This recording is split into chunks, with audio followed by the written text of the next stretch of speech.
Hello दोस्तों, स्वागत है आप लोगों का हमारे यूट्यूब चैनल महान सर में।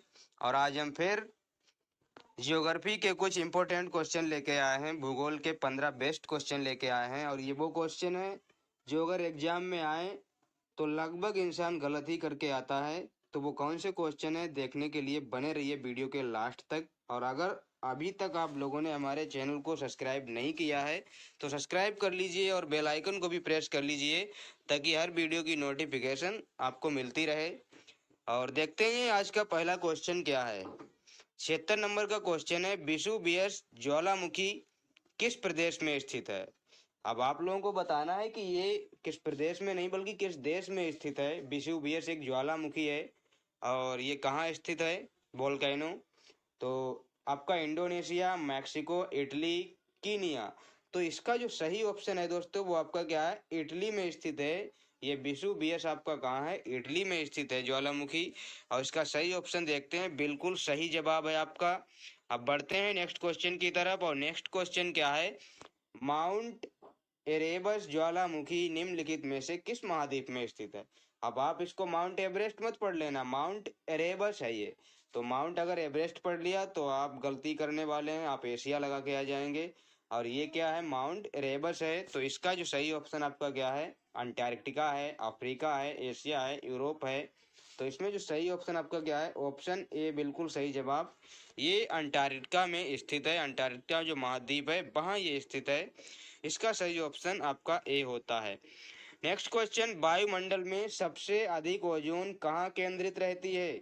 सबसे जो अधिक ओजोन होती है वो कहाँ मिलती है, तो वो आपकी कहाँ मिलती है। इसमें ऑप्शन आपका स्ट्रेटोस्फीयर दिया है और आपका ट्रोपोस्फीयर दिया है और आपका क्या दिया है, मीसोस्फीयर दिया है। तो इसमें जो इसका सही ऑप्शन है, मुझे जो इसका सही ऑप्शन लग रहा है वो आपका ऑप्शन बी लग रहा है। आप लोग बताइए इसमें सही ऑप्शन क्या होने वाला है। मैं इसको एक बार चेक करता हूँ कि इसका सही ऑप्शन क्या है। फिलहाल तो मैं इसको टिक करता हूँ ऑप्शन बी। अब देखता हूँ इसका सही ऑप्शन क्या है। सही ऑप्शन इसका क्या है दोस्तों, स्ट्रेटोस्फीयर है। इसका सही ऑप्शन आपका क्या है, स्ट्रेटोस्फीयर। और बढ़ते हैं अब नेक्स्ट क्वेश्चन की तरफ। और नेक्स्ट क्वेश्चन क्या है, पृथ्वी की सतह से सबसे दूर वायुमंडलीय परत किस नाम से विदित है। पृथ्वी की सतह से सबसे दूर वायुमंडलीय परत किस नाम से विदित है। विदित मतलब जानी जाती है। पृथ्वी की सतह से सबसे दूर, तो ऐसी कौन सी आपकी जो परत है जो सबसे दूर है। तो मैं यहाँ पे आप लोगों को बता देता हूँ। एक तो आपकी होती है क्षोभ मंडल, क्या होती है, एक आपका होता है क्षोभ मंडल। उसके बाद जो होता है वो आपका क्या होता है समताप मंडल होता है। क्या होता है, समताप मंडल होता है। उसके बाद आपका होता है मध्य मंडल होता है। और मध्य मंडल के बाद जो एक होता है वो आपका ताप मंडल होता है। ताप मंडल के बाद जो होता है वो आपका आयन मंडल होता है, जिसे बहिर्मंडल भी बोला जाता है। तो आयन मंडल इसकी क्या है, सबसे दूर की सबसे बाहरी परत है। इसका सही ऑप्शन आपका क्या होने वाला है, सही ऑप्शन आपका इसका बिल्कुल सही जवाब आपका क्या है, सी है, आयन मंडल इसका आंसर होने वाला है। और बढ़ते हैं नेक्स्ट क्वेश्चन की तरफ। दीर्घ रेडियो तरंगें पृथ्वी की किस सतह से परावर्तित होती हैं। तो जो रेडियो की तरंगे हैं परावर्तित होती हैं, जो कम्युनिकेशन तरंगे होती हैं, आपके संचार की जो तरंगे होती हैं वो आपकी कहाँ से परावर्तित होती हैं, वो आपकी सभी की सभी आपकी आयन मंडल से परावर्तित होकर वापस आती हैं। वहीं से चाहे वो रेडियो की हो, टेलीविजन की हो, फिर चाहे वो किसी भी कम्युनिकेशन माध्यम की हो, वो आपकी आयन मंडल से ही आती हैं। तो इसका सही ऑप्शन आपका क्या होगा, ऑप्शन ए बिल्कुल सही जवाब है इसका। और बढ़ते हैं नेक्स्ट क्वेश्चन की तरफ। संचार उपग्रह किस वायुमंडलीय स्तर में स्थित होते हैं। अभी वही संचार उपग्रह, तो आपके वो कहाँ जाएंगे, आपके संचार के लिए आयन मंडल तक जाएंगे, क्योंकि वहीं से तो आपकी जो भी संचार कम्युनिकेशन है वहीं से परावर्तित होती हैं तरंगें। तो इसका सही ऑप्शन आपका क्या है, ऑप्शन सी बिल्कुल सही होने वाला है। और बढ़ते हैं नेक्स्ट क्वेश्चन की तरफ। नेक्स्ट क्वेश्चन क्या है, वायुमंडल के किस भाग में जलवाष्प की कुल मात्रा का 90% भाग विद्यमान रहता है। तो ऐसी कौन सी आपकी परत है वायुमंडल की जहाँ पे 90% जल वाष्प रहता है, मतलब जलते जो जल जो वाष्प भाप बन के उड़ता है वो अधिकतर कहाँ पे सेव होता है 90%। तो सबसे जो निचली परत पड़ जाती है वहीं सेव हो जाता है, उसके बाद बाहर निकलता है तो 10% ही निकल पाता है अन्य परतों में। तो जो सबसे पहली परत हमने बताई थी आप लोगों को क्या थी, क्षोभ मंडल थी। उसके बाद आपकी कौन थी, समताप मंडल थी। उसके बाद आपकी मध्य मंडल थी। उसके बाद आपकी ताप मंडल थी। उसके बाद आपकी आयन मंडल थी। तो ये मैंने आप लोगों को 6 परतें बताई थी, 5 परतें बताई थी। तो इसका सही ऑप्शन आपका क्या होगा, क्षोभ मंडल होगा। आंसर सी बिल्कुल सही जवाब। नेक्स्ट क्वेश्चन, सामान्य वायुदाब पाया जाता है, तो सामान्य वायुदाब कहाँ रहेगा, निम्न वायुदाब, ये सामान्य, एक होता है निम्न वायुदाब, एक होता है आपका उच्च वायुदाब। तो इसमें पूछा गया एकदम सामान्य वायुदाब आपका कहाँ रहेगा, ये सागर तल पे रहेगा। सागर जो होता है उसका जो बिल्कुल तल होता है ना, वहां पे क्या होता है, सामान्य वायुदाब आपका मिलता है। और जो इसका सही आंसर है एक बार चेक करते हैं, बिल्कुल सही जवाब है आप लोगों का। और वायुदाब में अचानक आने वाली कमी निम्न में से किसका सूचक होती है, ये आपको बताना है, इस क्वेश्चन का जवाब आपको बताना है। तो तूफानी मौसम की सूचक होती है, या स्वच्छ मौसम की, या फिर वर्षा आने वाली होती है।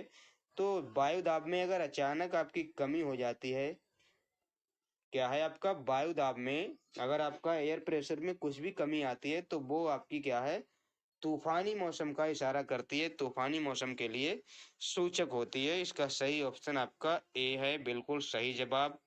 नेक्स्ट क्वेश्चन, वायुमंडल का कौन सा भाग रसायन मंडल का एक भाग है, वायुमंडल का कौन सा भाग एक रसायन मंडल का भाग है। तो इसका जो सही ऑप्शन है मुझे लग रहा है, मैं इसका आयन मंडल, समताप मंडल, समतल मंडल, क्षोभ मंडल और ओजोन मंडल, इसमें जो मैं सही लगाने वाला हूँ ऑप्शन डी लगाने वाला हूँ। और आप लोग बताइएगा इसका सही आंसर क्या होने वाला है। फिलहाल तो मैं इसको चेक करता हूँ, बिल्कुल सही जवाब है यही, ऑप्शन डी बिल्कुल सही जवाब है, राइट जवाब है। और जो नेक्स्ट क्वेश्चन है, उच्च दाब क्षेत्र से भूमध्य सागर की ओर चलने वाली पवनें कौन सी पवनें होती हैं, क्या कहा मैंने, उच्च दाब क्षेत्र से भूमध्य सागर की ओर चलने वाली पवनें आपकी कौन सी पवनें होती हैं। अब इसका जो सही आंसर है वो मैं आप लोगों को बताता हूँ कि वो कौन सा ऑप्शन सही होने वाला है। हालांकि इसमें मुझे भी डाउट है कि कौन सा होगा। फिलहाल तो मैं, क्योंकि ये पवने का जो उच्च दाब वायु क्षेत्र ये थोड़ा ट्रिकी, मतलब टिपिकल होता है थोड़ा सा, तो मैं यहाँ पे जो लगाने वाला हूँ, मैं आपको यहाँ पे समुद्री पवने लगा देता हूँ। अब देखता हूँ इसका सही आंसर क्या है। ये इसका सही आंसर नहीं है दोस्तों, इसका सही आंसर क्या है, ये व्यापारिक पवने होती हैं। और इसका सही आंसर आपका क्या है, ऑप्शन ए। तो मैंने पहले ही बताया था ये क्वेश्चन बहुत ही मतलब वैसे होते हैं जो आप अगर कर ले गए तो मतलब आप कर ले गए। अब नेक्स्ट क्वेश्चन क्या है आपका, हवाई जहाज प्रायः किस में उड़ते हैं, तो हवाई जहाज ये आपके कहाँ उड़ते हैं, तो ये हवाई जहाज आपके उड़ते हैं आपके समताप मंडल में उड़ते हैं। कहाँ उड़ते हैं ये, समताप मंडल में उड़ते हैं। तो इसका सही ऑप्शन आपका क्या होगा, ऑप्शन सी होगा, बिल्कुल सही जवाब आपका क्या होने वाला है, ऑप्शन सी। देखते हैं एक बार, ऑप्शन सी इसका सही जवाब है। वायुमंडल की निचली परत क्या कहलाती है, निचली परत, निचली परत यानी कि जो सबसे पहली परत है वही आपकी निचली परत है, क्योंकि क्षोभ मंडल आपका सबसे नीचे क्या है, क्षोभ मंडल, उसके ऊपर आपका क्या है, समताप मंडल, उसके ऊपर आपका है मध्य मंडल, और उस मध्य मंडल के ऊपर आपका क्या है, ताप मंडल, इसके ऊपर आपका क्या है, आयन मंडल है। तो सबसे निचली परत आपकी क्या हो गई, यही हो गई आपकी क्या, क्षोभ मंडल आपकी क्या हो गई, निचली परत आपकी हो गई। इसका जो आंसर है वो आपका क्या है, ऑप्शन ए है। अब बढ़ते हैं नेक्स्ट क्वेश्चन की तरफ, चक्रवात की आकृति निम्न में से किस प्रकार की होती है, चक्रवात की जो आकृति होती है वो किस टाइप की होती है, किस आकार की होती है, गोलाकार होती है या त्रिभुजाकार होती है या फिर अंडाकार होती है। तो इसका सही आंसर आपको क्या है दोस्तों, अंडाकार होती है चक्रवात की आकृति। अब बढ़ते हैं नेक्स्ट और लास्ट क्वेश्चन की तरफ, और ये आज का लास्ट क्वेश्चन है, क्या है, चक्रवात का शांत क्षेत्र क्या कहलाता है। तो आप लोगों को बताना है इसका सही आंसर क्या होने वाला है, चक्रवात का शांत क्षेत्र क्या कहलाता है। ऑप्शन ए चक्षु है, ऑप्शन बी परिक्षेत्र है, ऑप्शन सी आपका केंद्र, और ऑप्शन डी आपका क्या है, गर्त। गर्त बोले तो गड्ढा होता है। तो इसका सही आंसर आपका क्या होगा, आंसर इसका जो सही है दोस्तों वो आपका क्या है, चक्षु इसका सही आंसर है। एक बार चेक करते हैं इसका सही आंसर क्या है, बिल्कुल सही जवाब आपका यही है, ऑप्शन है चक्षु। तो कैसे लगे आप लोगों को ये क्वेश्चन, अगर आप लोगों को क्वेश्चन अच्छे लगे हैं तो वीडियो को लाइक कर दें और हमारे चैनल को सब्सक्राइब कर दें और बेल आइकन को भी प्रेस कर लें ताकि हर वीडियो की नोटिफिकेशन आप लोगों को मिलती रहे। और आप लोग ये क्लासें लगातार और कंटिन्यू देखते रहें। तो मिलते हैं किसी नेक्स्ट वीडियो में, तब तक के लिए धन्यवाद।